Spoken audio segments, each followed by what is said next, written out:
promoting relationship building and intercultural exchange among the many different neighborhood stakeholders. Number 5 was to develop and maintain the infrastructure necessary to support a high quality of life for residents and success for businesses. And number 6, to develop a design aesthetic and public realm that enhances the neighborhood and supports its architectural character. And both Charlie and I agree this really was not the biggest photo. What not to do?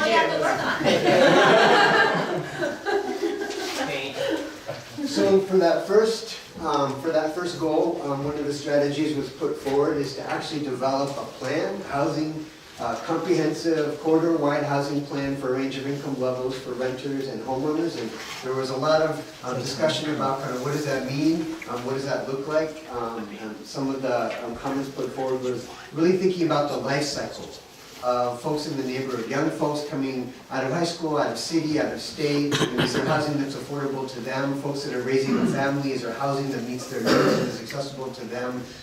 Elders in our community, are they secure and have housing options to live out the rest of their years? And really thinking about the needs of those that are living in the community now, the workers and the incomes that they're earning. Is there housing that's affordable to folks along the range of income here in the neighborhood? And these were some suggestions that came up to support Goal 2, to prevent eviction and displacement of tenants, homeowners, and businesses, so that this is a neighborhood where low and, again, modern income citizens can thrive. Strategies would include exploring creating laws to limit speculative investment, basically for non-primary residents and foreign investors, and then developing possibly a right of first refusal policy that could allow commercial as well as residential tenants the first right to purchase a building or a home at a mutually agreed upon price, and then develop relocation assistance programs to help tenants who are being displaced from housing. Some more strategies that we identified were making sure that we have tenant and income qualifying property owner counseling and legal assistance that's culturally relevant, linguistically accessible, really expanding our community education efforts for residents that are at risk of eviction and displacement, supporting city enforcement and monitoring enforcement and compliance with eviction ordinances, temporary relocation programs due to people that are displaced for repair, construction, or fire, supporting mechanisms to improve enforcement or restrictions on short-term rentals, and expanding our understanding of evictions that are happening in the neighborhood. Really looking at that data, including but not limited to tenant buyouts.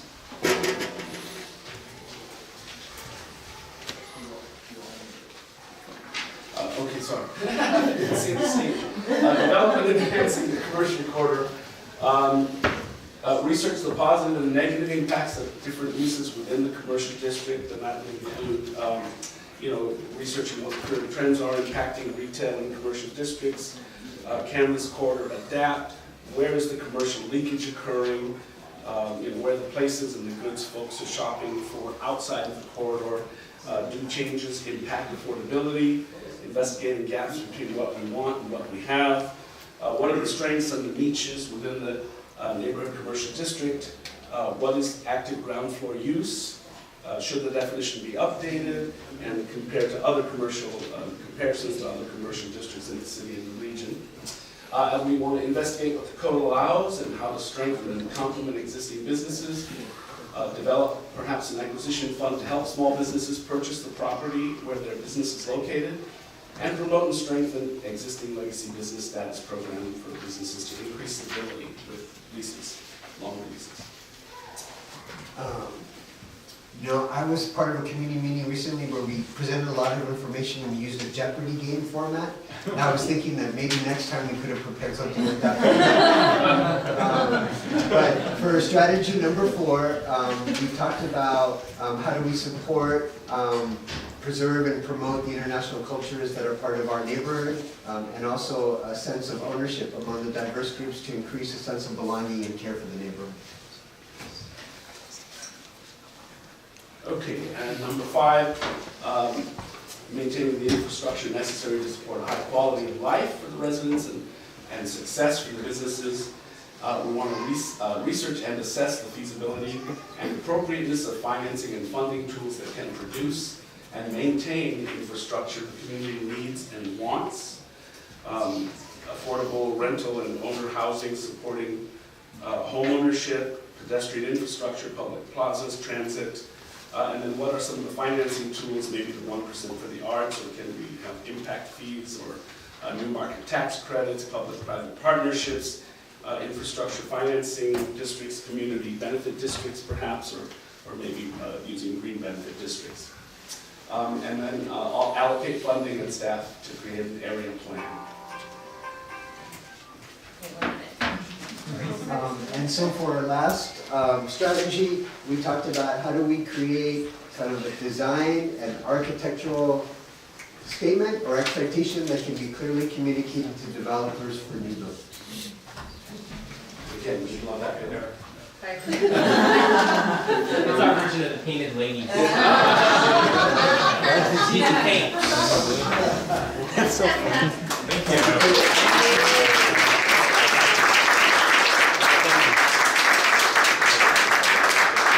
So, land use and housing working group members, if anything you want to chime in, highlight. Thank you everybody for presenting. Before we move on, Sergeant Safai has joined us, and he can be here for a second, so he has some words he wants to share with us. So, Mr. Bradford.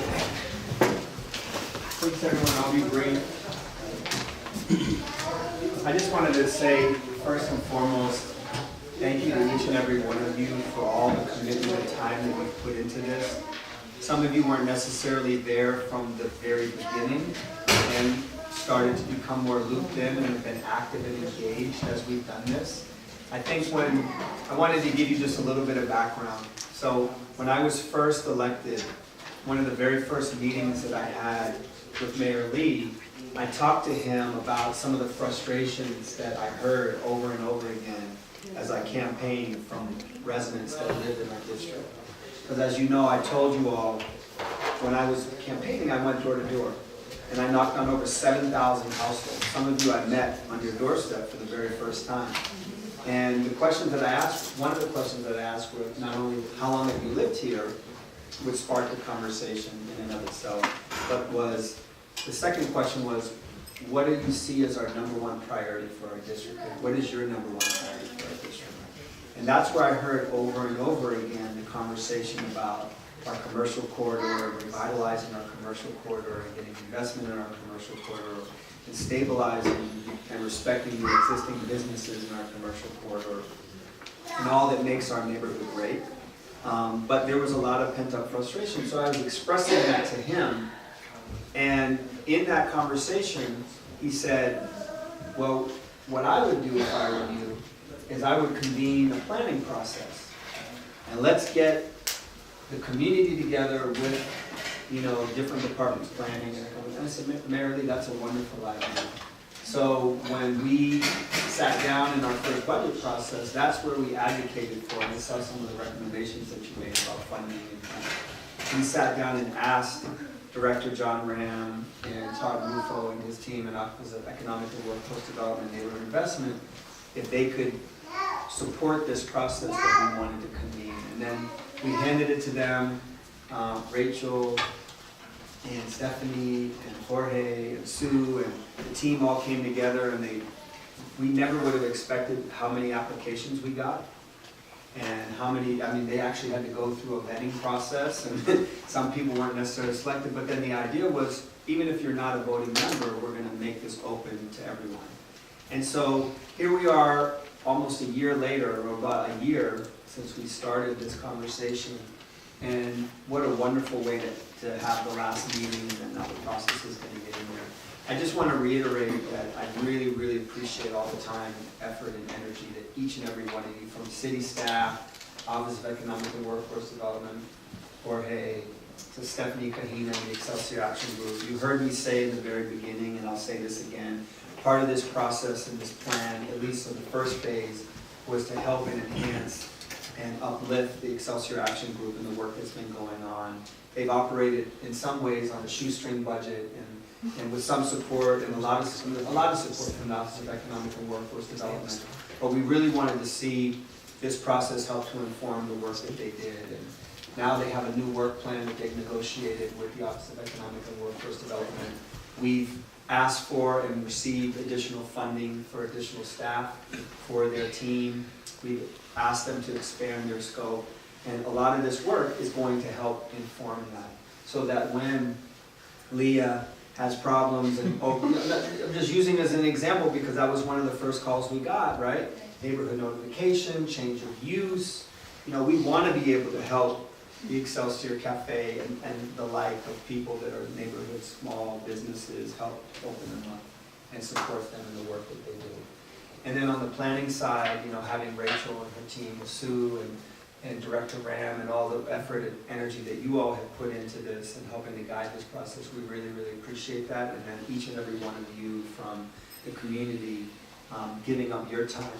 Because as I've said all along, this helps to inform my marching orders and the work that I intend to do over the next 3 years, and we still have a lot of great work to do.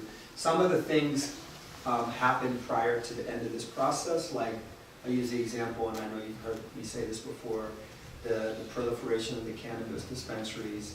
There was an overwhelming outcry to cap those, and so we pushed for that, and at least what we ended up with was an interim control in that process, and so we have that now for conditional use. We didn't get the cap, but ultimately that became part of the conversation. So bits and pieces, and then the last decision is, and I've said this all along, is the conversation about a community benefits district. A lot of what I saw in this presentation today, with the right direction and the right voice and the right board and the right campaign, a lot of what is being asked can be done in partnership with the Community Benefits District and the help of the city. We've started conversations about a better streets plan that can help get investment in design and support a lot of the work the Excelsior Action Group and Invest in Neighborhoods is doing in the planning department. So I just wanted to say thank you. Thank you for all your hard work. We'll continue to look and see the final process of the writing of this plan over the next couple of months, and then we'll continue to work on implementing it. So thank you very much.